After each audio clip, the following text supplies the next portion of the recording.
All right, well, this is the final result of the my Honda Talon strap down session.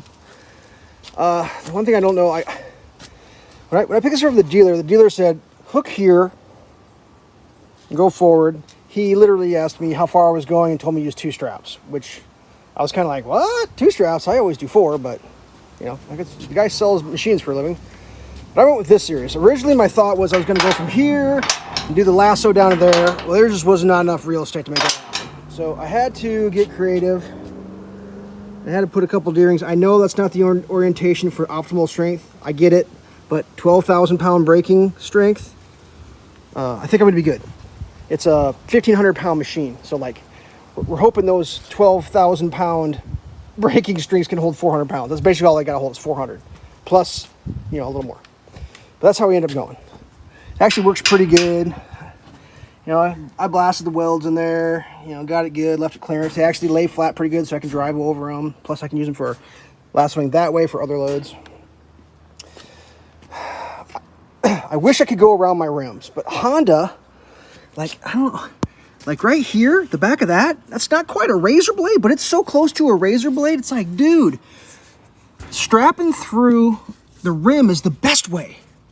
But I don't think it would last 15 seconds. I think that would chop. Like, that's so sharp back there.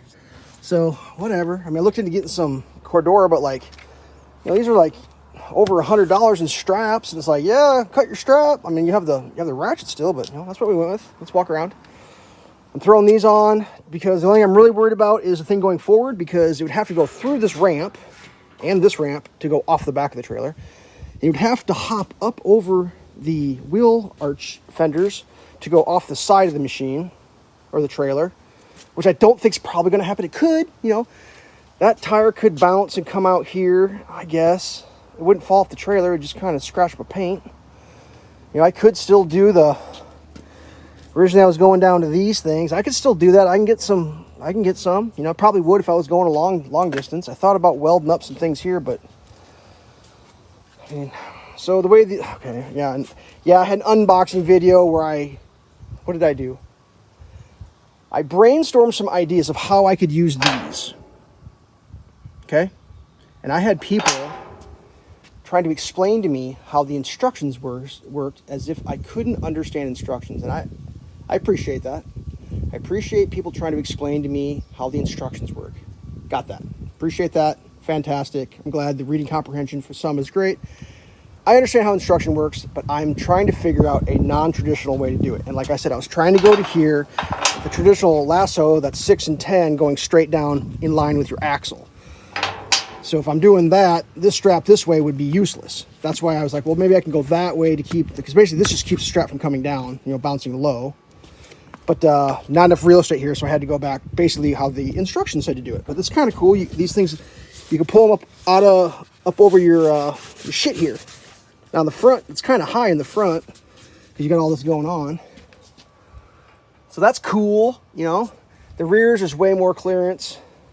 I mean, unfortunately, the front's what keeps it falling off the machine.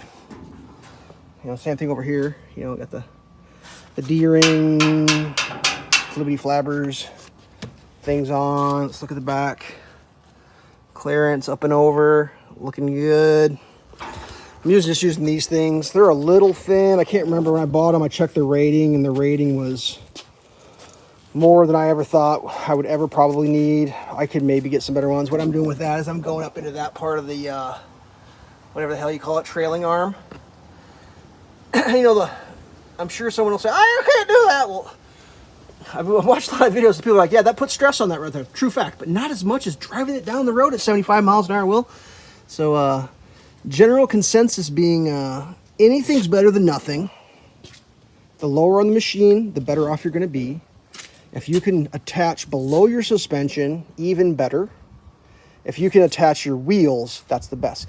Because your wheels, other than the air in the tire, aren't going to go up and down. Whereas like this, you know, my machine on this is still going to move with its suspension. Because it's supposed to move with suspension. Like that's what the suspension's for. What I don't want is the wheels moving. So this thing is locked in here pretty good. Like it's moving it's wiggling my trailers. They don't move back and forth. It don't go anywhere. And that thing is locked on there, so I'm pretty happy. Obviously, I don't know how well these, you know, try to get them under a thing. The original idea is for automotive, and there's a rubber block that you'd put here that would go into a lateral groove, but these don't have lateral grooves really, so like, it doesn't really apply. I don't know. I mean, maybe it'll not work. This is the best I can come up with. I mean, some people would hook their winch to that and call her a day. Not me, because this is going to dynamically move. It's going to go up and down. So like I said, I can either go from here to there and there to there to keep it from flying off the back, and maybe I will. I mean, I kind of think this to here is better because it kind of pulls it down a little bit. You know, down is not a bad idea. I could just do some, you know, just strap it like that down to a tick-donk. And I probably would on a highway move. These re-welds here, I ended up cutting the ramp and rebending it. It's still fairly close, but I get my whole hand in there now, where before it was a couple fingers. I did try to fill in these so they don't move quite as much. Now this one here, when it's in, is about, well, if I can get my hand in there. She's about a hand. This one's a little tight on a hand. But this one's also got a, yeah, it was in a car accident. I wouldn't drive it. But yeah, all this got completely smashed in the wreck. I tried to weld it back up the best I could, but you know, such a life. I actually found like one of these things was, this one was, right here was kind of bombed out. I had to re-weld that guy there. We got to paint this thing up here when it's done. I was just dying just to see if it's going to work, you know. You get your ideas, you mock it up, you measure it, you measure again, you measure a third time, you redo it, then at some point you got to just say, I'm all in. I think it's okay. You know, I got a little more angle on this one. I was trying to stay close to these stabilizers. This one ended up pulling forward past that brace there in the frame because I needed more angle. So I'm happy with it. That's about 3 foot back from the front. That one's almost 4 foot back from the front. But I mean, at some point, maybe I'll do a cage to the tire. And at that point, I'd be dialed in. I should just do that right now, but I just don't. I hate welding so much. I'm just like, I'm sick of it. All right, so let's look at the machine.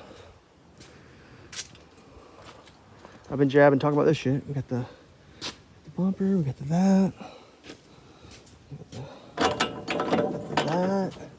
Got the net up top. Got the student driver.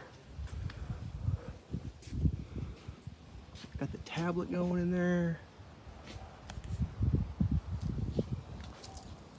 Whatever. I mean, that's my rig. Used to have chrome domes on them babies. Looks sharp. All right. I guess that's the best it's gonna get. I mean, if it falls off, I guess I'll buy another one. I really don't know what to say about it falling off. I don't think it's gonna fall off, but all right, stay safe. I guess comment below and tell me what I did wrong. You're doing it wrong, go around the rim. I can't, dude, it's gonna cut it. I know it's gonna cut it. Please don't comment, go around the rim. I already know that's the best way. I get it, but like, that is so effing sharp. Shame on you, Honda. Sorry, that's my rant. Stay safe.